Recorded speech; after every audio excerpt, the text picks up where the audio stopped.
আসসালামু আলাইকুম। তো আজকে আমার একটি চকোলেট ফ্লেভার কেক অর্ডার ছিল। তো কেকটাকে আমি বেক করতে দিয়ে দিয়েছি। তারপর দেখছিলাম যে বাইরে একটু বৃষ্টি পড়ছে। তো ভাবলাম একটু ভিডিও করে নিই। তো মেয়েটা অনেকক্ষণ থেকে কাঁদছিল। তো আমি ভাবলাম তাকে একটি ছোট্ট নৌকা বানিয়ে দিই। যেরকম আমরা ছোটোবেলায় খেলতাম। তো তার সাথে একটু খেলা করছিলাম। তো তারপরে দেখো খেলতে, খেলতে আমার স্পঞ্জটাও রেডি হয়ে গেছে।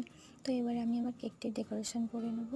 তো এবার আমি প্রথমে ক্রিমটা বিট করে নিই। ক্রিম বিট করার পরে আমি আমার কেকের লেয়ারগুলো কাটিং করে নেব। তো কেকের লেয়ার কাটিং আমার করা হয়ে গেছে, দেখতে পাচ্ছ। কেকের লেয়ার কাটিং করার পরে আমি লেয়ারগুলো সাজিয়ে নেব। সাজিয়ে নিয়েছি যেরকমভাবে ganache, choco chips, chocolate flavour কেকে যা যা লাগে সেম প্রসেসে আমি কেকটাকে সাজিয়ে নিয়েছি। তো আমার থিমটা ছিল সানফ্লাওয়ার থিম, তোমরা একটু পরেই সেটা দেখতে পাবে।